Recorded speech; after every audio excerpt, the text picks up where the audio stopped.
जय माताजी मित्रों, जय श्री कृष्ण, जय माँ पीठल। आज આપણે આવી ગયા છે એવી જગ્યાએ કે જ્યાં એક બાજુ સુંદર આ નજારો તમે જોઈને જ આનંદિત થઈ। આજે આપણે જઈ રહ્યા છીએ માં પીઠળની કે એવા ડુંગરે કે એવી જગ્યા છે કે જ્યાં પીઠળનું માનું આજે પણ એટલું જ મહત્ત્વ અને સાતત્યતા જળવાયેલી છે। તો મિત્રો ચલો આજે આપણે જઈએ માં પીઠળના મંદિરના દર્શન કરવા, જે ડુંગર ઉપર થઈ અને આપણે આગળ જવાનું છે મિત્રો। તો માં પીઠળની પ્રાગટ્ય કથા આપણે જાણીએ અને પીઠળ માના મંદિર જે ડુંગરે આવેલો છે ત્યાં આપણે જઈએ।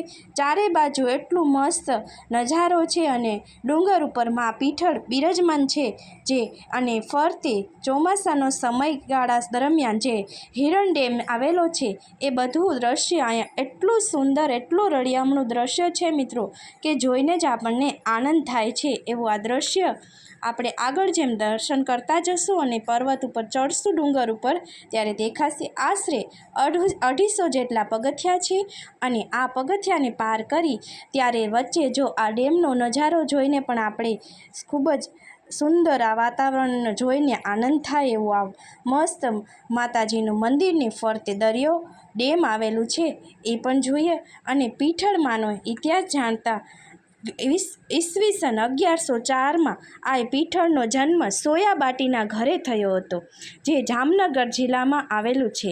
સોયા આપા, માંત્રા આપા અને માખણા આપા એ 3 સગા ભાઈઓ જે માલધારીઓ હતા તે ત્યારે સોયા આપાને ત્યાં માં પીઠળનો જન્મ થયો હતો।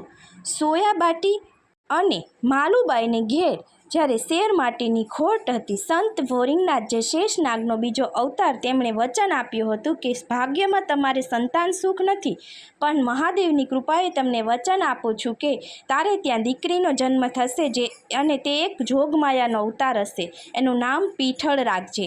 ત્યારબાદ બીજી 6 દીકરીઓનો જન્મ થશે અને તમારા ભાઈઓને ત્યાં એક એમ કુલ 9 બહેનોનો જન્મ થશે જે એક જોગમાયા જ હશે। માલધારીઓનું જીવન વરસાદને આભારી હોય।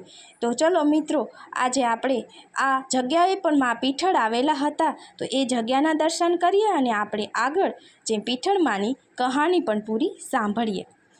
તો સોયાબાટીના ઘેરે દીકરીનો જન્મ થયો અને જે છઠ્ઠી હતી ત્યારબાદ સૌ ભેગા થયા અને સોયાબાટીની સલાહથી સૌ માલને ઉગમણી દિશા તરફ ચાલવા માંડ્યા। માલધારીઓને દુષ્કાળનો સમય કઈ રીતે ગાળવો તે વિચાર કરતા હતા। ત્યારે રાત્રે સોયાબાટી પથારીમાં પડ્યા વિચાર કરે છે અને કહે છે કે હવે માલઢોરની ચિંતા એને સતાવે છે।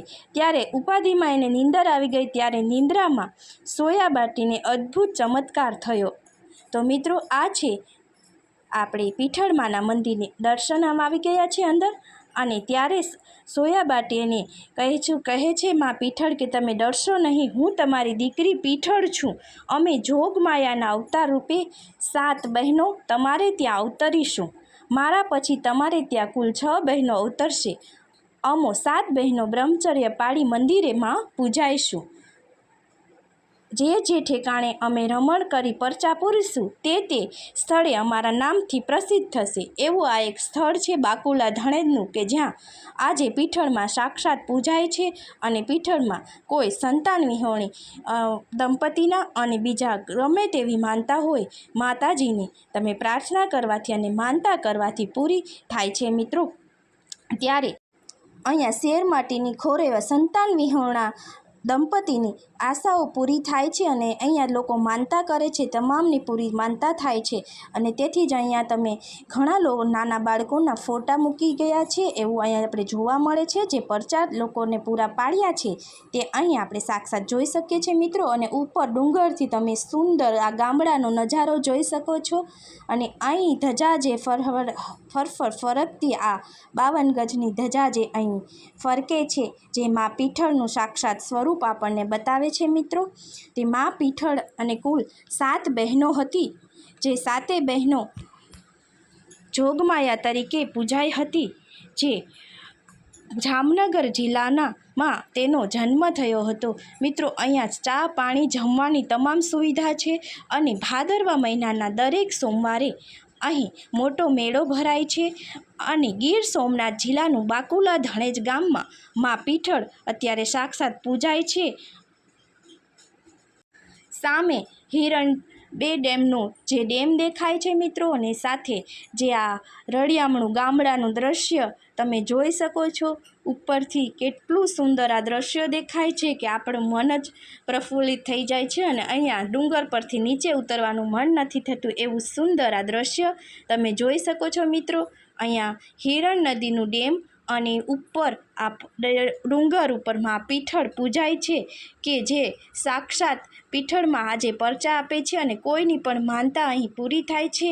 અને લોકો પીઠળમાં ઉપરાંત તેની 7 બહેનોને પણ પૂજે છે અને પીઠળમાંના ટીંબા તરીકે પણ અહીંયા પ્રખ્યાત છે। આપણે ધજાના દર્શન કરીને પણ પાવન થાય છે। અને મા પીઠળની કુલ 7 બહેનો શ્રી પીઠળ આઈ, શ્રી કાંતરોળી આઈ, શ્રી કળંબાઈ આઈ, શ્રી રખાઈ આઈ, શ્રી સુંદરી આઈ, વીંચળી આઈ, શ્રી સિંહોરી આઈ અને 2 કાકાની દીકરીઓ શ્રી માંત્રી આઈ અને શ્રી માંખણી આઈ। 7 બહેનાના નામ ઉપરથી હાલમાં એ ગામોના નામ પણ છે। અને હવે આપણે ડુંગર ઉપરથી નીચે ઉતરીએ છીએ મિત્રો, અને અહીંયા નીચે ઉતરતા પણ આ ડેમનો નજારો જોવાનું તો ચૂકાતું જ નથી, એટલો સુંદર આ નજારો છે। અને આ પીઠળનું જે જન્મસ્થળ છે તે જામનગર જિલ્લાનું જોડિયા તાલુકાનું પીઠળ ગામ છે, જેથી એ ગામ પરથી તેનું નામ પડેલ છે। આમ 7 બાટી કુળમાં અવતરેલ જોગમાયાઓના પોતપોતાના નામ પરથી ગામોના નામ પણ અને ધામો પણ છે। આ પીઠળમાંનું આ મંદિર પણ અત્યારે અત્યંત ગીર સોમનાથ જિલ્લામાં પૂજાય છે કે મા પીઠળ પણ અહીં તેનો પરચો પૂરો પાડ્યો હતો, તેથી અહીં મા પીઠળ હાજરા હજુર છે અને તમામ લોકોની માનતાઓ પૂરી કરે છે।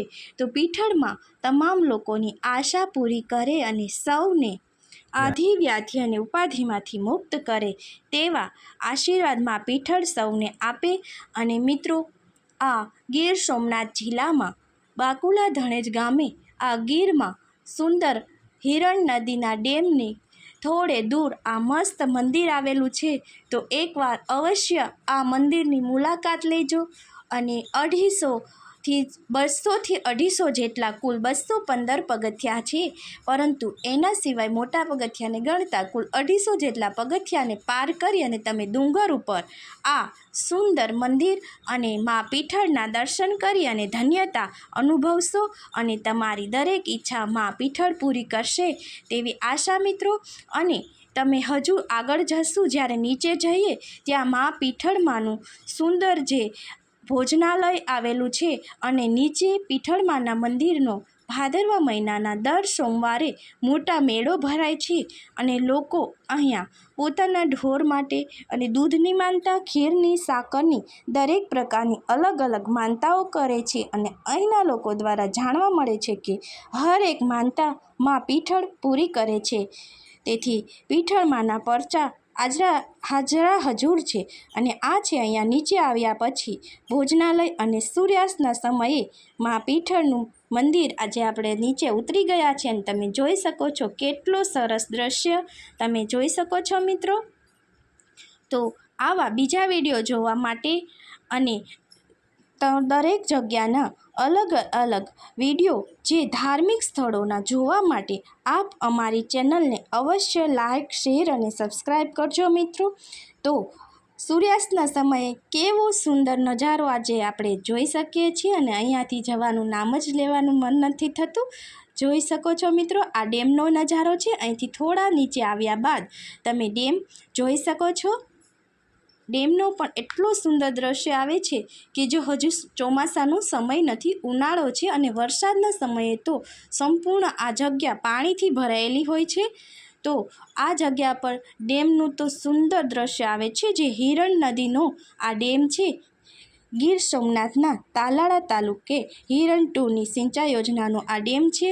જો તમે જોઈ શકો છો અહીંયા પાણીની સિંચાઈ, અને સરસ આ જગ્યામાં આપણે ખૂબ આનંદ આવે એવી, અને તમે પિકનિક તરીકે પણ અને મા પીઠળના દર્શન પણ અહીં કરી શકશો।